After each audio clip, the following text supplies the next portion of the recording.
السلام علیکم ورحمۃ اللہ وبرکاتہ۔ امید کرتا ہوں کہ آپ سب خیریت سے ہوں گے۔ ناظرین کرام، آج کی ویڈیو کا ٹاپک نماز کے متعلق ہے۔ نماز ہم اللہ کی رضا کے لیے، اللہ کی عبادت سمجھ کر اور اپنی دنیا اور آخرت کی بھلائی کے لیے پڑھتے ہیں، تو اس لیے ہمیں نماز کے متعلق ہر مسئلے کا علم ہونا چاہیے اور نماز کا ہر مسئلہ ہمیں سیکھنا چاہیے کہ نماز میں کون سے کام مکروہ ہیں اور کن کاموں سے نماز فاسد ہو جاتی ہے، نماز ٹوٹ جاتی ہے۔ تو آج کی ویڈیو میں آپ کے سامنے وہ کام بیان کر رہا ہوں جن سے نماز فاسد ہو جاتی ہے، نماز ٹوٹ جاتی ہے، انہیں مفسدات نماز بھی کہا جاتا ہے۔ تو سب سے پہلا کام ہے جو ہم تکبیرات کہتے ہیں، جنہیں تکبیرات انتقال بھی کہا جاتا ہے، یعنی اللہ اکبر۔ اس اللہ اکبر کے اندر حمزے کو کھینچ کر پڑھنا، یعنی اللہ اکبر پڑھنا، یا اکبر میں حمزہ کھینچنا، یعنی اللہ اکبر، اس طرح سے پڑھنا۔ تو اس طرح سے پڑھنے سے نماز فاسد ہو جائے گی، نماز ٹوٹ جائے گی۔ اب اگر کوئی آدمی پہلی تکبیر تحریمہ کے اندر ہی کھینچے گا تو اس کی نماز شروع ہی نہیں ہوگی، وہ نماز میں داخل ہی نہیں ہوگا۔ نمبر دو، دوسرے نمبر پر ہے قرآن مجید کی غلط تلاوت کرنا، غلط قرات کرنا، یعنی اس طرح سے قرات کرنا کہ قرآن مجید کا معنی تبدیل ہو جائے، تو اس طرح پڑھنے سے بھی نماز فاسد ہو جائے گی۔ نمبر تین، تیسرا کام ہے کسی قسم کا نماز میں کلام کرنا۔ یاد رکھیے، اس کلام سے وہ کلام مراد ہے جو خارج فی الصلاۃ ہو، یعنی جس کا نماز سے کسی قسم کا کوئی تعلق نہ ہو، پھر چاہے وہ کلام دنیاوی ہو یا وہ کلام دینی ہو اور اسلامی ہو۔ دنیاوی کلام تو اسی طرح ہوگا جس طرح ہم عام باتیں کرتے ہیں، اور دینی کلام سے مراد یہ ہے کہ نماز میں کسی کے سلام کا جواب دینا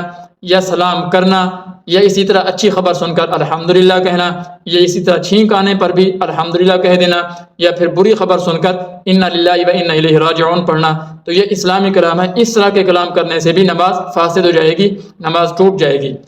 نمبر چار، چوتھا کام ہے عمل کثیر کرنا،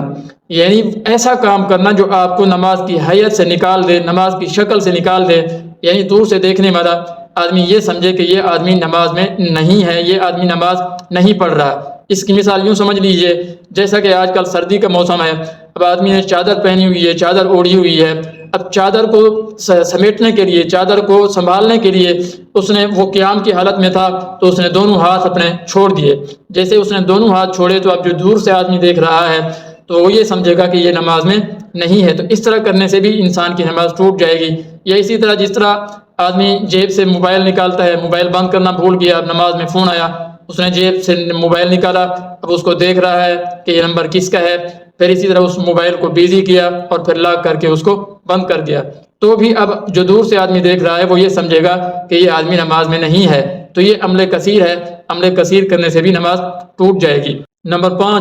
پانچواں کام ہے قبلے سے پھر جانا، یعنی آدمی نے اپنے آپ کو قبلے سے پھیر لیا، اپنے سینے کو قبلے سے پھیر لیا، تو قبلے سے پھر جانے سے بھی انسان کی نماز ٹوٹ جاتی ہے، نماز فاسد ہو جاتی ہے۔ نمبر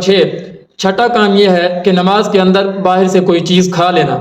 یعنی پہلے سے منہ میں نہیں تھی لیکن باہر اس کی جیب کے اندر تھی یا نیچے سے کہیں پڑی ہوئی تھی، اس نے اٹھا کے وہ چیز کھا لی، پھر چاہے وہ چیز رائی کے دانے کے برابر ہی کیوں نہ ہو یا اس کی مقدار ایک تل کے برابر ہی کیوں نہ ہو، تو وہ نماز کے اندر وہ باہر کی چیز کھانے سے نماز فاسد ہو جائے گی، نماز ٹوٹ جائے گی۔ اور نمبر ساتواں کام یہ ہے کہ منہ کے اندر کوئی چیز تھی، اس نے وہ چیز کھا لی، یعنی نماز سے پہلے اس نے کھانا کھایا تھا یا کوئی ایسی چیز کھائی تھی، اب وہ منہ کے اندر پھنسی ہوئی تھی، اب نماز کے اندر اس نے وہ چیز اگر اس کی مقدار چنے کے برابر ہے، یہ یاد رکھنا کہ اگر اس کی مقدار چنے کے برابر ہے، منہ کے اندر وہ چیز اس نے کھا لی تو اس کی نماز فاسد ہو جائے گی، لیکن اگر اس سے اس کی مقدار کم ہے تو پھر اس چیز کا کھانا مکروہ ہے لیکن اس سے نماز فاسد نہیں ہوگی۔ نمبر آٹھواں کام ہے کہ کوئی پانی وغیرہ پی لینا، پھر چاہے وہ ایک گھونٹ کی مقدار ہی کیوں نہ ہو، اگر پانی پی لیا تو اس سے بھی انسان کی نماز فاسد ہو جائے گی۔ نمبر 9، درد اور تکلیف کی وجہ سے نماز میں آواز سے رونا۔ آدمی کو کوئی اس طرح کی تکلیف تھی، اب اس تکلیف میں اس کو اتنا شدید درد ہوا کہ اس درد کی وجہ سے وہ آواز سے رونے لگا، تو آواز سے رونے سے بھی انسان کی نماز فاسد ہو جائے گی۔ نمبر 10، بلا ضرورت کھنکھارنا، یعنی ایک ہے عذر کی وجہ سے کھنکھارنا، یعنی آدمی کو کھانسی تھی، اس کھانسی کی وجہ سے وہ کھنکھار رہا ہے، لیکن ایک ہے بغیر کسی عذر کے اس کو کھانسی بھی نہیں ہے، تو اس طرح بلا ضرورت کھنکھارنے سے بھی انسان کی نماز فاسد ہو جائے گی، نماز ٹوٹ جائے گی۔ اور نمبر 11 ہے دیکھ کر قرآن مجید پڑھنا، یعنی سامنے سے قرآن مجید کھلا ہوا رکھا ہوا ہے اس نے، اب وہ دیکھ کر اس کی تلاوت کر رہا ہے، یا اسی طرح قرآن مجید اٹھا کر وہ دیکھ کر اس کی تلاوت کر رہا ہے، تو اس طرح سے بھی انسان کی نماز فاسد ہو جائے گی، نماز ٹوٹ جائے گی۔ اور نمبر 12 ہے ایک آدمی اشارے سے نماز پڑھنے والا ہے، اشارے سے نماز پڑھنے والے کا رکوع اور سجدے کے اوپر قادر ہو جانا، یعنی کسی تکلیف کی وجہ سے وہ آدمی اشارے سے نماز پڑھتا تھا لیکن نماز کے اندر اس کی وہ تکلیف دور ہو گئی، اب وہ رکوع اور سجدے کے اوپر قادر ہو گیا ہے، تو اس طرح اشارے سے نماز پڑھنے والے کا رکوع اور سجدے پر قادر ہو جانا، اس سے بھی انسان کی نماز فاسد ہو جائے گی، نماز ٹوٹ جائے گی۔ تو یہ وہ کام ہے جن کے کرنے سے انسان کی نماز فاسد ہو جاتی ہے، نماز بالکل ختم ہو جاتی ہے، باطل ہو جاتی ہے۔ امید کرتا ہوں کہ ویڈیو آپ کو اچھی لگی ہوگی۔ اگر ویڈیو کا کوئی ٹاپک آپ کو سمجھ نہ آیا ہو یا آپ نے کوئی دوسرا مسئلہ پوچھنا ہو تو اسکرین پر دیے گئے واٹس ایپ نمبر پر آپ مجھ سے رابطہ کر سکتے ہیں، انشاءاللہ وہ مسئلہ آپ کو بتا دیا جائے گا۔ ملتے ہیں نیکسٹ ویڈیو میں، اپنا بہت سارا خیال رکھیے گا۔ اللہ حافظ و ناصر۔